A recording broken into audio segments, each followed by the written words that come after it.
Days after a major snowstorm blanketed the island with more than a foot of snow, local gardeners and farmers came out of hibernation to start preparing for the summer planting season. Amateurs all the way to professional seed sowers gathered at Suffolk County Community College for one reason: swapping seeds. I thought it was a wonderful opportunity to share a little bit of what I grow in my yard and see what other people grow in their yards and take some seeds back home for me. Showing up with baskets full of seeds or just a few packets, hundreds of people attended the third annual Seed Swap by the Long Island Regional Seed Consortium. The event offered local crop cultivators workshops, vendors, if patrons were looking to start their own seed collection, and of course, a room to swap seeds, catch up, and learn new tricks for cultivation. Best of all, the swap was free. All you needed was seeds to share. That it's kind of like going to a cookie swap, right?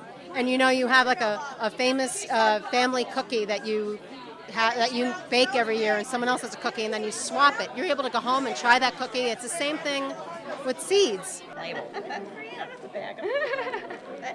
But while the event was a fun way for the hundreds in the Long Island gardening community to meet and mingle, biodiversity was a major point and reason for people to trade their seeds.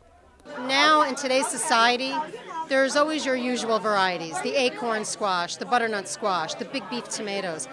I mean, historically, in our time, there have been hundreds of thousands of varieties, none of which are being grown today.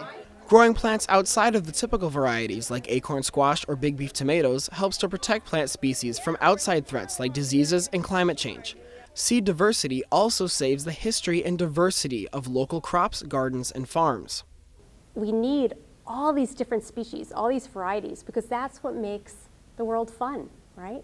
You don't want to just always have a tomato, a beefsteak tomato. Instead, you want to try all these different tomatoes because they all have different flavors.